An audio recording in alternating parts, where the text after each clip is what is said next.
Bueno, vengo a San Luis, una tierra muy querida, eh, a hablar del Bicentenario y particularmente de Belgrano, el rol de Belgrano en ese acontecimiento, una persona muy olvidada. San Martín también es un olvidado, ¿no? Yo creo que más allá del homenaje que todo plaza, que todo pueblo tenga su plaza San Martín, su calle San Martín, es un gran desconocido, ¿no? Por eso me gustó hacer ese libro, La voz del gran jefe, para que la gente tomara conciencia de la dimensión impresionante de ese personaje, de ese hombre que gobernó esta provincia, la de San Juan y la de Mendoza, con tanto criterio, que se ocupó de la salud pública, la educación pública, de la situación de la mujer, de la niñez, cosa que no aparece en las biografías, sino que es solamente un militar. Parece ser que los próceres argentinos nacen, hacen algo y mueren, ¿no?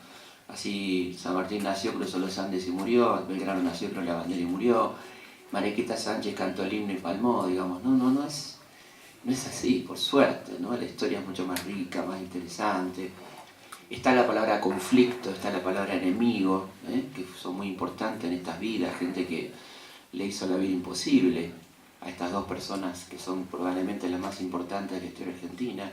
Eso no puede quedar fuera, ¿no? Como no puede quedar fuera que Belgrano fue el padre de la industria, el padre de la educación argentina, el primero que se ocupó de la mujer, de la cuestión de género, el primero que habló de ecología entre nosotros, cuando nadie hablaba del tema, ¿no? Manuel Belgrano, pionero en todo prácticamente lo que puede ser una agenda política, ¿no? Por ejemplo, primer periodista de nuestro país, la primera persona que ejerció el periodismo antes de Moreno, sin que esto desprecie a Moreno, porque acá cuando uno dice esto parece que estuviéramos compitiendo, no, es una cuestión cronológica nada más. Antes de Moreno, un gran periodista fue, y primer periodista argentino fue Manuel Belgrano. Bueno, el Bicentenario ha pasado inadvertido, ¿no? Para las autoridades nacionales, no así para las autoridades provinciales y municipales. He estado muchos festejos hermosos por el Bicentenario, que lo han llevado adelante básicamente administraciones provinciales y municipales, no así el gobierno nacional, que hizo un desfile donde desfiló Aldo Rico, por ejemplo, e invitó como único invitado al rey de España, ¿no? Y donde le contó que estaban angustiados nuestros próceres al momento de declarar la independencia, cosa que no hay un solo documento que diga algo ni siquiera parecido a eso, ¿no? Digamos, por empezar, el acta de independencia dice claramente romper los violentos vínculos que nos separan con España, luego un baile, la gente angustiada no baila, que yo sepa, y después un acta que es el complemento a la independencia, llamado Manifiesto de Agravios, publicado en 1817, pero redactado en el 16, donde se habla claramente de por qué nos independizamos y los agravios cometidos por España en 300 años de dominio, ¿no?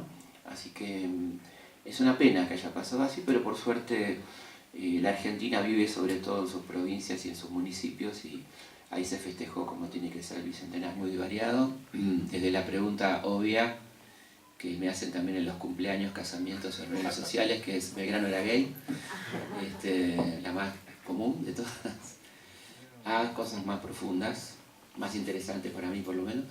La Belgrano era gay la contesto con mucho gusto porque no lo era, si lo fuera no habría ningún problema, pero no fue, y me parece interesante la respuesta porque tiene una razón de ser esa asociación de Belgrano con la homosexualidad, y es a partir de una mirada tan machista de la historia que no pueden entender que un varón se preocupe tanto por los derechos de la mujer. Entonces, en esa mirada imbécil y fascista de la historia, solamente un homosexual, mira vos qué concepto, ¿no?, puede interesarse por los derechos femeninos, con lo cual habla muy bien de los homosexuales, ellos que son tan machistas, ¿no?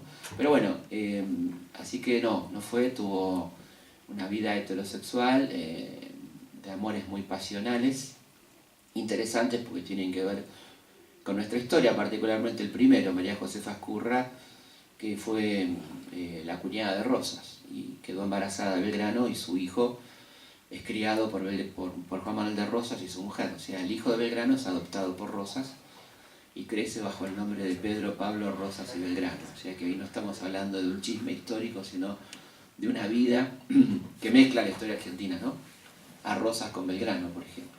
Esa es una pregunta recurrente que la contesto con mucho gusto por esto el desagravio en un país machista, que te digan homosexual parece ser un agravio, ¿no?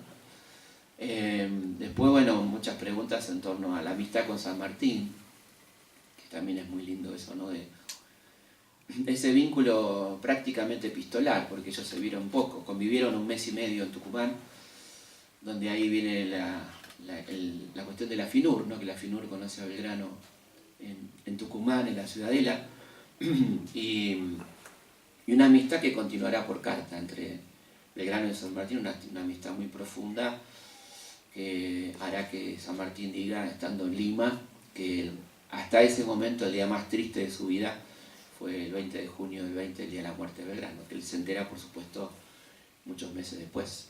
Pero se dan consejos, hablan de religión, hablan de estrategia, hablan de política, ¿no? Nuestros dos grandes.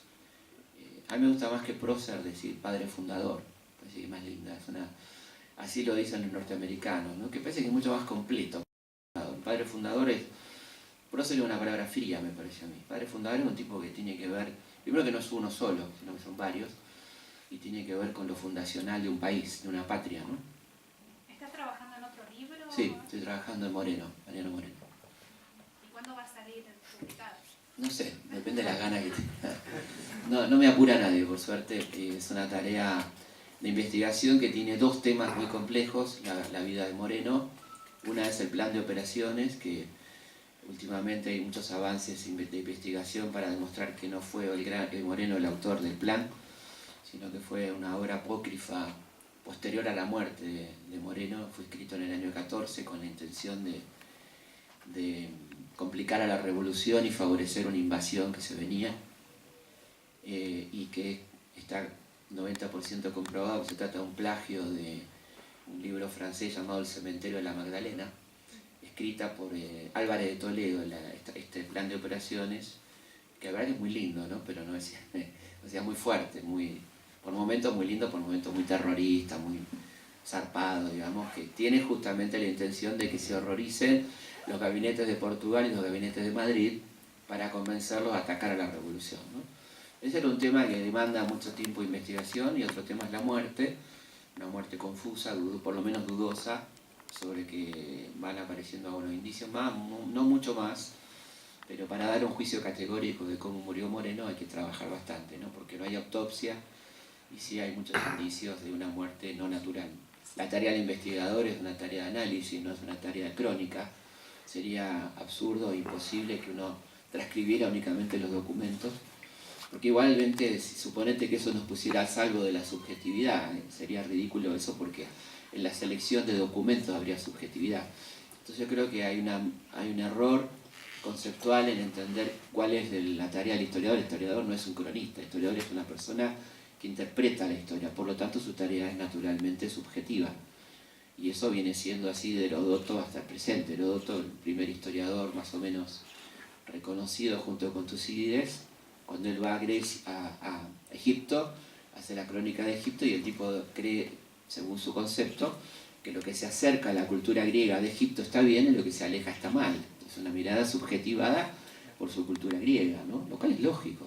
Entonces, no hay que enojarse por la subjetividad, sino leer variadas subjetividades. Lo que uno debe aconsejar como profesional de la historia es que la gente lea variado, que no se quede con una versión, porque todas son versiones de la historia. Entonces es importante tener amplitud. Lo que es muy difícil y casi imposible de convivir es intolerancia e historia, ¿no? Uno tiene que tener un importante grado de tolerancia para leer historia, porque si sos un intolerante y solamente te quedás con una versión, primero que sos un mal historiador, y segundo que te perdés la historia, porque la historia no es una sola mirada, ¿no? Y esto lo dice muy bien el más grande historiador del siglo XX, Erich Hobsbawm, cuando él dice: ¿cómo no va a tener muchas miradas la historia si cuando hay un accidente hay 3 testigos y hay 3 versiones de un accidente de auto? Una pavada, ¿no? Un accidente de auto. Hay 3 testigos, los 3 tipos dicen ver algo distinto, que el auto venía por acá, que venía a tal velocidad. Bueno, 3 versiones. Imagínate la historia, imagínate la Revolución Francesa, imagínate el peronismo, imagínate, podríamos seguir, ¿no?